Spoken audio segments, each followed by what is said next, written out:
Journey to Kashmir and Tibet. If Swami Abhedananda was a man of religion and realization of the highest order, he was equally a man of courage. It was indeed an act of courage on his part to undertake the hazards of a journey to Tibet at the age of 56, when people seldom go out on pilgrimage. The events of his life since the day when he went to Dakshineswar as a teenager, if properly viewed and analyzed, will at once bring to our mind the fact that the sense of courage was always stronger in him under all circumstances, and this accounted for his phenomenal success as a preacher in the West. A close study of his magnificent life reveals to us the truth that Abhedananda comprehended courage as the universal virtue, and he was always motivated more by courage than anything else. Courage drove him to travel across the length and breadth of India, barefooted and penniless, and the same courage must have inspired him to respond to the call of Vivekananda when he proceeded to London at the age of 30. With him, courage meant not merely the excitement of something, but as something potential, a sort of virtue which comes out of one's own soul. This was the type of courage that Abhedananda displayed all through his life and must have flowered in him in the process of his spiritual sadhana. And later on, it became an integral part of his nature, which always provided him with inspiration for work. Going out to fresh pilgrimages had all along been a sort of spiritual passion with him, a passion born of sublime courage. Such type of courage, as we notice in his character, comes out of only deep-seated belief in one's own self, in his integrity and the rightness of his cause. Vivekananda displayed this sort of courage in abundant measure, and so did his beloved successor, Abhedananda, and both of them present resplendent figures of magnificent courage. If they were religious monks, they were equally courageous monks, the likes that modern India had not yet ever seen. Swami Abhedananda himself has left an account of his eventful journey to Kashmir and Tibet in his journal, presumably with the intention of developing it into a full-fledged travel log afterwards.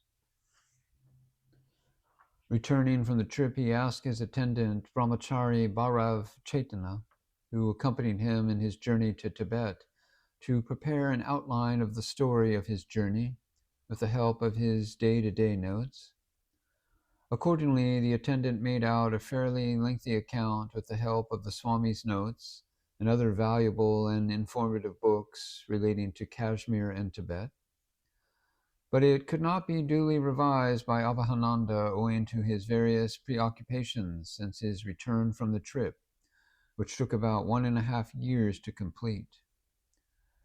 Later on, when the monthly Vishvavani, the Bengali organ of the Ramakrishna Vedanta Movement, came out in the year 1927, the draft account, as prepared by the Brahmachari, became to be serialized, and it then evoked considerable interest among those who had the occasion to read it.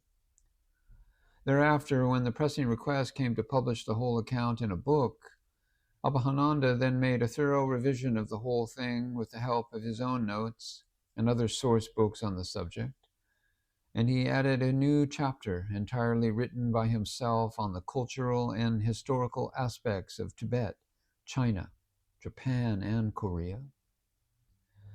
Then in 1929, the enlarged manuscript was published in book form under the name and title of Parivrakya of Swami Abhedananda, which was, of course, not an appropriate title for the book.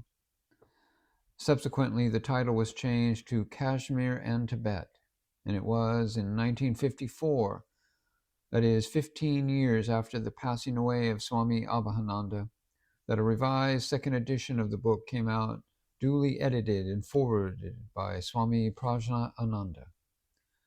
This might be regarded as one of the most absorbing books written by Swami Abhedananda, and it gained wide popularity on account of its valuable contents.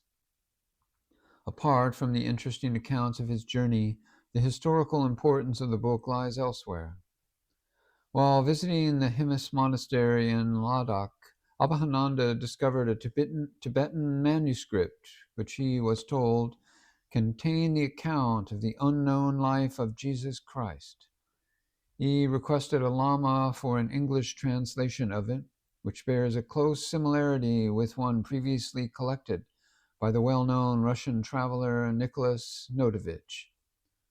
Students of history will find this particular portion of the book immensely interesting. This particular chapter of our narration is more or less based on Swami Abhedananda's own account of his journey to Kashmir